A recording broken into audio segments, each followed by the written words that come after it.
Assalamualaikum warahmatullahi wabarakatuh. Perkenalkan, nama saya Salva Azhara. Saya dari kelas A3 akuntansi.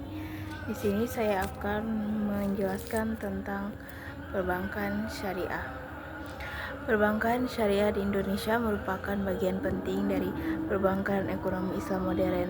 Seiring meningkatnya kesadaran masyarakat terhadap nilai-nilai keislaman dalam kehidupan ekonomi, sistem ekonomi syariah menjadi alternatif bagi masyarakat yang ingin menghindari praktik riba, ketidakjelasan, dan spekulatif berlebihan. Prinsip utama dalam perbankan syariah bukan hanya mencari keuntungan finansial, tetapi juga mewujudkan keadilan sosial, keberkahan dalam kegiatan ekonomi.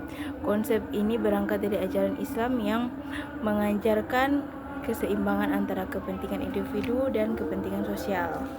Indonesia sebagai negara yang memiliki penduduk muslim terbesar di dunia memiliki posisi strategis untuk menjadi pusat keuangan syariah global.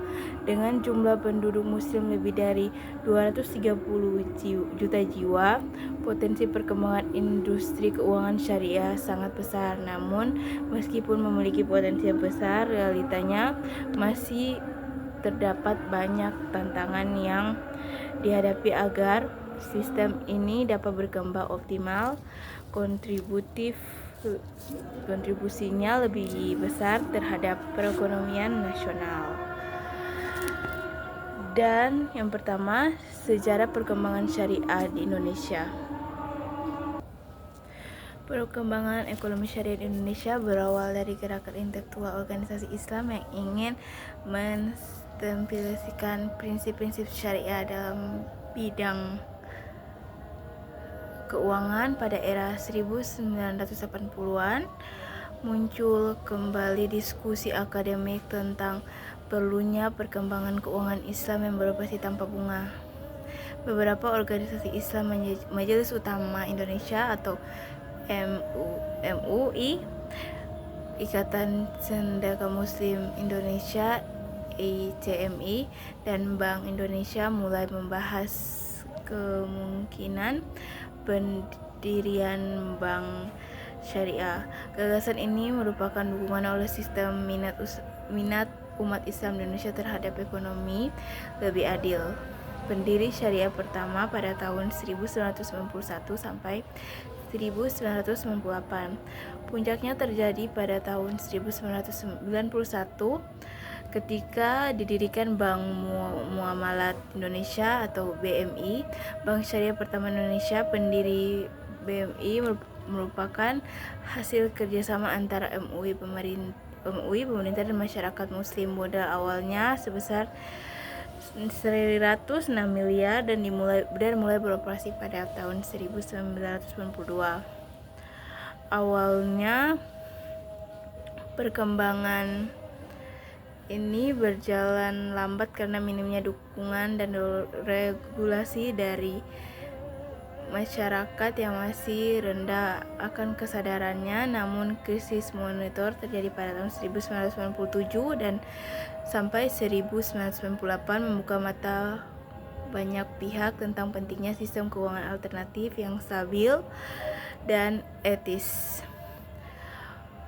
Fase pertumbuhan dan regulasi dimulai pada tahun 1998 sampai tahun 2008. Pemerintah merespon dengan mengeluarkan Undang-Undang Nomor 10 Tahun 1998 untuk mengizinkan bank konvensional membuka unit usaha syariah atau UUS. Sejak saat itu, bank besar seperti BNI, BRI, dan Mandiri membuka layanan syariah. Dalam dekade ini pula muncul Bank Syariah Mandiri atau BSM pada tahun 1999, hasil konversi dari Bank Susila Bakti. BSM kemudian menjadi pelopor utama memperluas layanan perbankan syariah di Indonesia. Yang selanjutnya, fase penguatan hukum dan lembaga pada tahun 2008 sampai tahun 2020. Tahun ini menjadi tonggak penting dengan disahkannya Undang-Undang Nomor 21 Tahun 2008 tentang Perbankan Syariah. Undang-undang ini mengatur secara konvensi tentang usaha pengawasan dan peran Dewan Pengawasan Syariah (DPS). Selain itu, berdirinya Dewan Syariah Nasional (DSN) MUI semakin memperkuat posisi hukum bank syariah. DSN bertugas mengeluarkan fatwa yang menjadi pedoman bagi produk-produk syariah agar sesuai dengan prinsip-prinsip Islam. Fase integritas dan moderasi tahun 2021 sampai sekarang. Pada tahun 2021, pemerintah mengeluarkan langkah strategis dengan menggabungkan tiga bank syariah BUMM, yaitu Bank Syariah Mandiri, BRI, dan Syariah BNI. Bank Syariah menjadi Bank Syariah Indonesia atau BSI. Langkah ini bertujuan untuk meningkatkan efisiensi, memperkuat modal, dan menjadi Indonesia sebagai pusat keuangan bank syariah. Kini BSI menjadi bank syariah terbesar di Indonesia dengan aset lebih dari 300 triliun dan melayani jutaan nasabah di seluruh Nusantara. Prinsip-prinsip dasar perbankan syariah. Praktik perkembangan syariah berlandaskan pada prinsip-prinsip ekonomi Islam, di mana setiap transaksi harus memenuhi unsur-unsur keadilan, kejujuran, dan tanggung jawab. Prinsip-prinsip tersebut diatur dalam Al-Quran, hadis, serta ijma ulama. Yang pertama, larangan riba atau bunga. Riba adalah tambahan yang menjadi syarat dalam transaksi pinjam-meminjam uang. Dalam Islam, riba diharamkan karena dianggap menindas pihak yang lemah, menciptakan ketimpangan ekonomi. Yang kedua, sistem bagi hasil. Hubungan antara nasabah dan bank bukan lagi distributor dan kontributor, melainkan mitra kerja. Keuntungan dibagi sesuai dengan kesepakatan nisbah, sementara kerugian ditanggung bersama sesuai porsi modal. Yang ketiga, larangan gahar dan masyir. Transaksi tidak boleh mengandung ketidakjelasan atau gahar dan spekulatif berlebihan atau masyir. Oleh karena itu, kontak harus jelas dan transparan. Yang keempat, keadilan dan kemitraan. Dalam Islam, bisnis harus membawa manfaat bagi semua pihak dan tidak boleh mengeksploitasi konsep ini membentuk dasar ekonomi bisnis syariah. Yang selanjutnya yaitu jenis produk layanan perbankan syariah. Perbankan syariah memiliki produk dan layanan sesuai dengan kebutuhan masyarakat, antara lain yaitu penghimpunan dana atau funding, wadiah. Yang pertama yaitu wadiah atau titipan.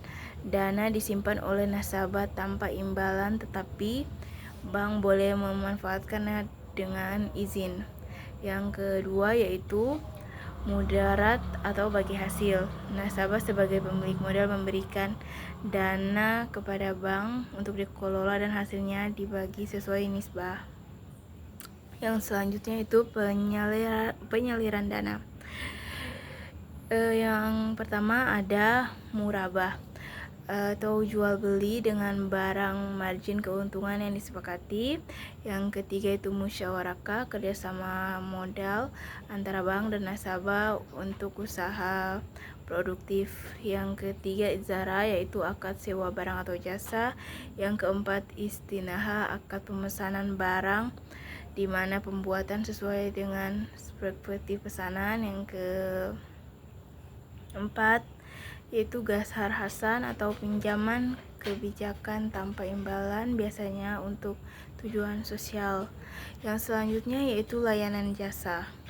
Bank syariah menyediakan layanan seperti transferan dana, pembiayaan gaji umroh, kartu syariah, serta layanan zakat dan wakaf.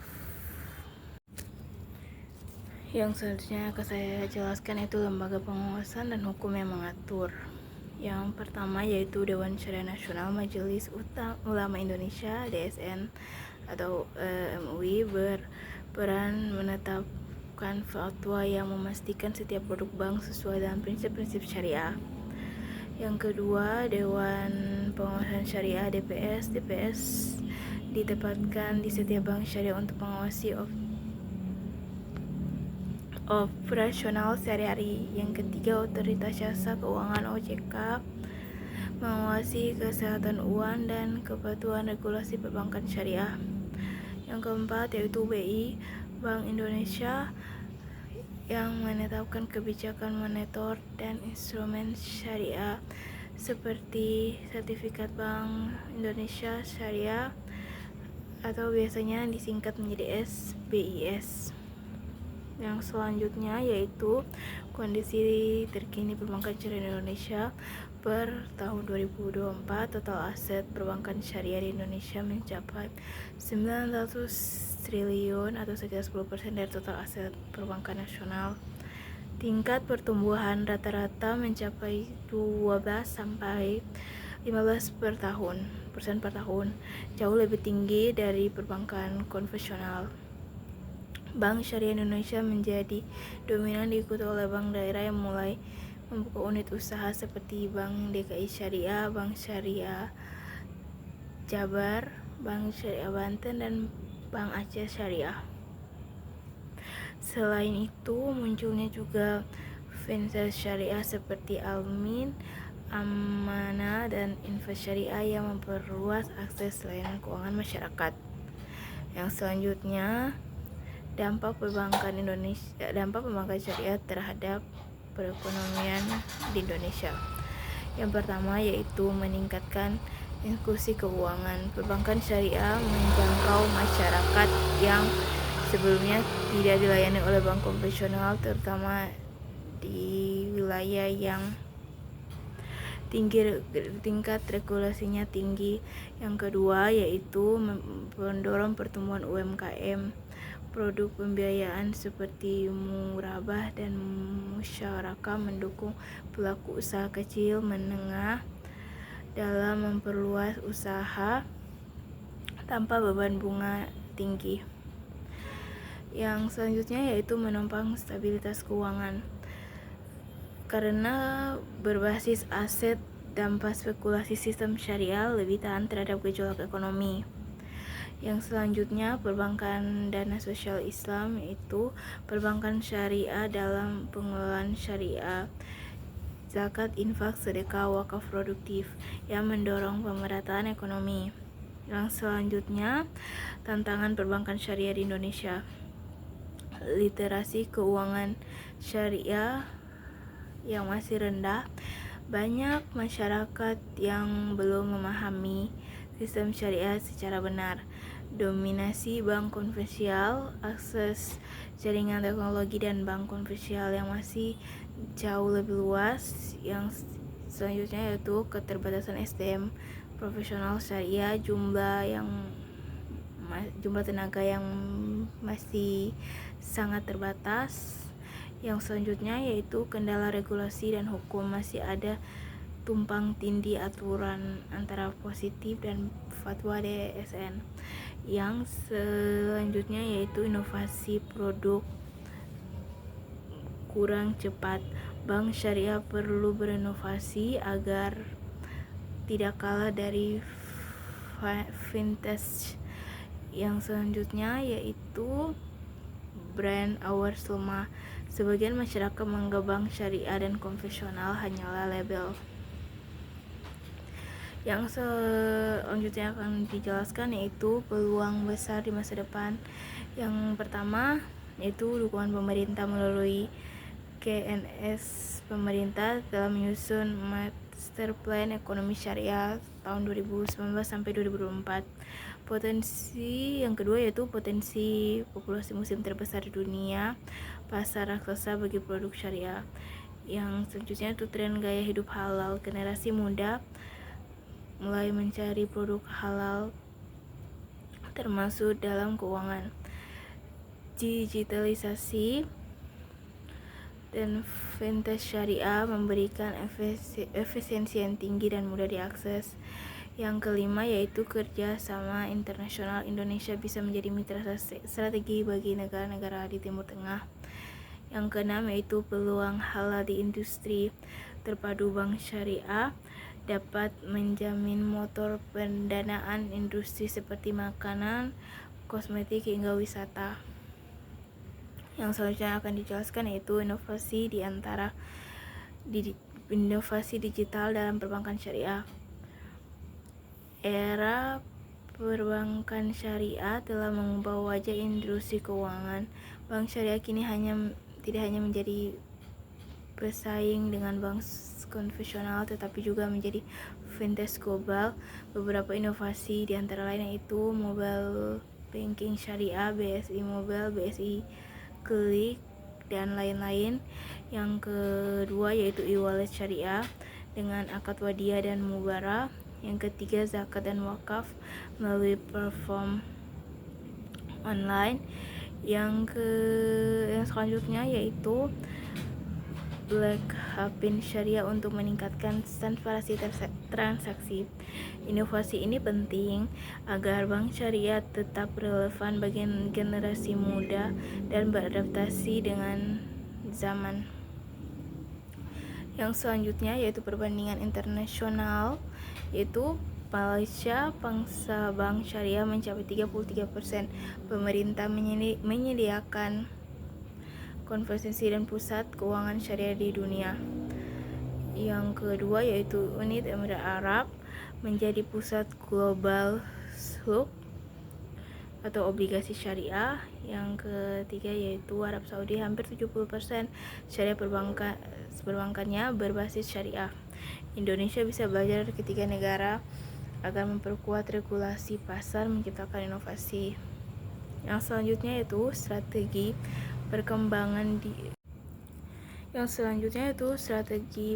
perbankan ke depan. Yang pertama yaitu peningkatan literasi dan edukasi syariah sejak sekolah hingga perguruan tinggi. Sinergi pemerintah dan akademis industri. Yang kedua yaitu integrasi total dan kolaborasi finance. Yang keempat, diversifikasi produk seperti suku retail, grand financing, dan wakaf produktif. Yang kelima, SDM kompeten dan bersertifikat. Yang ketujuh, promosi. Yang selanjutnya itu prospek masa depan perbankan syariah di Indonesia. Melihat tren kebijakan yang ada di masa depan perbankan syariah Indonesia sangat cerah. Beberapa indikator di antara lain aset industri perbankan syariah tumbuh dari 10-15% per tahun. Yang kedua, meningkatkan minat generasi muda terhadap produk keuangan halal dan digital. Yang ketiga yaitu pemerintah magnet Indonesia menjadi pusat keuangan syariah di dunia. Yang keempat yaitu kolaborasi antara bank, fintech, dan industri halal menciptakan ekosistem ekonomi berkelanjutan. Yang selanjutnya yaitu dimensi syariah dan moral dalam perbankan syariah. Selain aspek ekonomi, perbankan syariah memiliki dimensi sosial, etika, dan spiritual yang membedakan dengan sistem keuangan konvensional. Tujuannya hanya untuk menjaga dan menciptakan kemaslahan atau kebaikan bersama. Yang pertama itu nilai keadilan dan keseimbangan. Setiap akad yang dilakukan dalam perbankan syariah harus mencerminkan nilai adil dan keseimbangan. Artinya tidak boleh ada pihak yang dirugikan. Bank tidak boleh mengambil keuntungan sepihak, sementara nasabah juga wajib bertanggung jawab sesuai kesepakatan. Yang kedua, penghapusan unsur eksploitasi. Sistem bunga pada perbankan konvensional kerap dianggap menindas karena menimbulkan beban, tetapi bagi nasabah bahwa ketika usahanya merugi, sementara sistem bagi hasil bank syariah menjadi menentukan bunga bank nasabah, meminta sejajar untung dan rugi dibagi tanggung jawab bersama, tanggung jawab sosial dan kemanusiaan. Sebagian masyarakat syariah wajib diakulasikan kegiatan sosial melalui zakat, perusahaan infak, sedekah, dan program CSR berbasis syariah. Oke, selanjutnya yaitu pemberdayaan ekonomi umat. Bank syariah tidak hanya melayani sektor formal tetapi juga melakukan pemberdayaan masyarakat kecil melalui pembiayaan mikro syariah, Baitul Mal wa Tamwil atau BMT. Yang kedua yaitu pembiayaan usaha berbasis wakaf produktif. Yang ketiga, bank wakaf mikro pesantren untuk UMKM sekitar. Dengan demikian, perbankan syariah berperan ganda, yaitu sebagai lembaga bisnis sekaligus agen sosial menggerakkan ekonomi umat. Perbankan digital dalam transfer yang selanjutnya yaitu transformasi digital dalam perbankan syariah. Era digital perbankan, perusahaan besar bagi industri perbankan termasuk sektor syariah. Transformasi digital bukan hanya tren tetapi juga kebutuhan mutlak agar bank syariah tetap relevan, efisien, dan inklusif. Digital yang selanjutnya itu digital layanan perbankan. Bank Syariah di Indonesia atau BSI, Bank Muamalat, dan PRS menghadiri layanan digital yaitu mobile banking syariah dengan fitur zakat, infak, dan sedekah online. Yang kedua yaitu pembukaan rekening digital tanpa harus ke cabang. Yang ketiga BSI Smart Agent yang menjangkau daerah-daerah terpencil. Yang keempat yaitu integritas pembayaran digital berbasis QRIS syariah. Yang selanjutnya itu kolaborasi fintech syariah. Fintech syariah berkembang pesat melalui platform peer-to-peer lending, crowdfunding, dan investasi halal. Kolaborasi antara bank dan fintech menjadi sinergi memperluas akses keuangan bagi masyarakat tanpa riba. Yang ketiga yaitu blockchain dan smart contract.